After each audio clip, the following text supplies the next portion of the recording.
కనిపిస్తారా? కనిపిస్తుంది. చరిత్ర చెప్పాలి.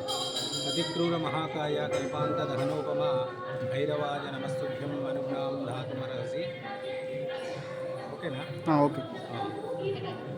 నిజామాబాద్ తెలంగాణలోని కామారెడ్డి జిల్లాలోని ఈసన్నపల్లి గ్రామంలో భక్తులకు ఇలవేల్పుగా వెలిసినటువంటి కాలభైరవాలయము.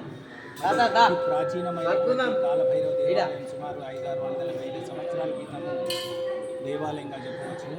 మరి ఇది ప్రతిష్ఠించింది కానీ పునఃప్రతిష్ఠ చేసినట్టు కానీ మన దగ్గర ఎటువంటి ఆధారాలు లేవు. ఇది స్వయంభూగా చెప్పడం జరిగింది. మరి కాలభైరవుని యొక్క జన్మ వృత్తాంతము, బ్రహ్మ విష్ణు మహేశ్వరులు ఈ ముగ్గురు మధ్యలో అభిప్రాయము, మరి ఈ సృష్టిలో ఎవరు గొప్పవారనే అభిప్రాయం వారి ముగ్గురు మధ్యలో వస్తుంది.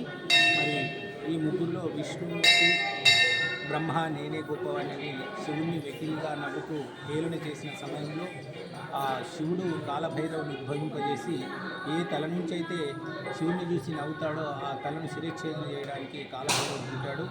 మరి వెంటనే కాలభైరవుడు వచ్చి ఆ బ్రహ్మ యొక్క తలకాయను శిరచ్ఛేదన చేసిన సందర్భంలో అప్పుడు కాలభైరవుడు అడుగుతాడు, మరి బ్రహ్మహత్యా పాపము మరి చాలా పాపమైనటువంటి కార్యక్రమాలు కదా, మరి నేను ఇలా నా పుట్టుక ఇలా జరిగిందని అడగాను.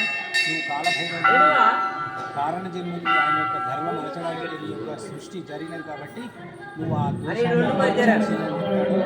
వెంటనే కాలభైరవుడు ఆ తలకాయను శిరచ్ఛేదన చేసినటువంటి తలకాయను చేతిలో పట్టుకొని అన్ని తీర్థయాత్రలు సేవిస్తూ చివరికి కాశీ నగరానికి వెళ్ళి అక్కడ కాశీ గంగలో ఉండగానే ఆ కాలభైరవుడి చేతిలో ఉన్నటువంటి పుర్ర కింద పడిపోవడం జరుగుతుంది. కావున కాశీకి వెళ్ళాలి తప్పనిసరిగా. కాలభైరవుడు క్షేత్రపాలకుడు కాబట్టి కాశీలో శివుడు జ్యోతిర్లింగం అయినప్పటికీ తప్పనిసరిగా కాలభైరవుని కాశీకి వెళ్ళిన వారు తప్పనిసరిగా ఆ కాలభైరవుని దర్శించుకుంటే కాశీ క్షేత్రానికి వెళ్ళినటువంటి ఫలితం వస్తుంది. మరి అదేవిధంగా ఈ ఈసన్నపల్లిలో వెలిసినటువంటి విగ్రహము మరి సుమారు 1000 సంవత్సరాల క్రితం 500 సంవత్సరాల నుంచి సుమారు 1000 సంవత్సరాల క్రితం పురాతనమైనటువంటి దేవాలయము.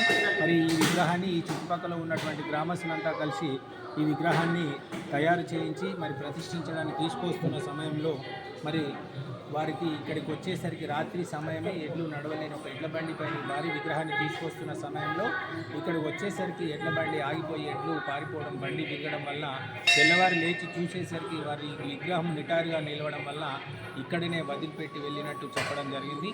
అప్పటి నుంచి మరి ఈ విధంగా దినదినం అభివృద్ధిలోకి వచ్చి కాలభైరవ ఆలయము భక్తుల యొక్క కోరికలు నెరవేరుస్తుంది. మరి కాలభైరవునికి ఇష్టమైనటువంటిది బహుళ అష్టమి, శనివారం, ఆదివారం, మంగళవారం. మరి ఇది కామారెడ్డి నుంచి 10 కిలోమీటర్ల దూరంలో ఉంది. హైదరాబాద్ నుంచి 120 కిలోమీటర్ల దూరంలో ఉంటుంది. కామారెడ్డికి వచ్చి బస్ సౌకర్యం, ఆటో సౌకర్యం ఉంది. మరి ఇది దేవాదాయ ధర్మాదాయ శాఖ ఆధీనంలో ఉన్నటువంటి కాలభైరవ ఆలయాన్ని దర్శించుకొని మరి కాలభైరవుడు శనికి గురు కాబట్టి ఈ ఆలయ ప్రాంగణంలో శనీశ్వరాలయం కూడా ఉంది కాబట్టి తప్పనిసరిగా కాలభైరవుని దర్శించుకుంటే శని ప్రభావం కూడా ఉపశమనం ఉంటుంది. అదేవిధంగా మరి దేవాలయం నుంచి బహుళ అష్టమి రోజున కాలభైరవ హోమం కూడా నిర్వహించడం జరుగుతుంది. ఈ కార్యక్రమంలో పాల్గొనేవారు 500 రూపాయలు చెల్లిస్తే కాలభైరవ హోమంలో కూడా పాల్గొనే అవకాశం ఉంటుంది. ఓం కాలభైరవాయ. రాచర్ల శ్రీనివాస్ శర్మ, కాలభైరవ స్వామి వారు.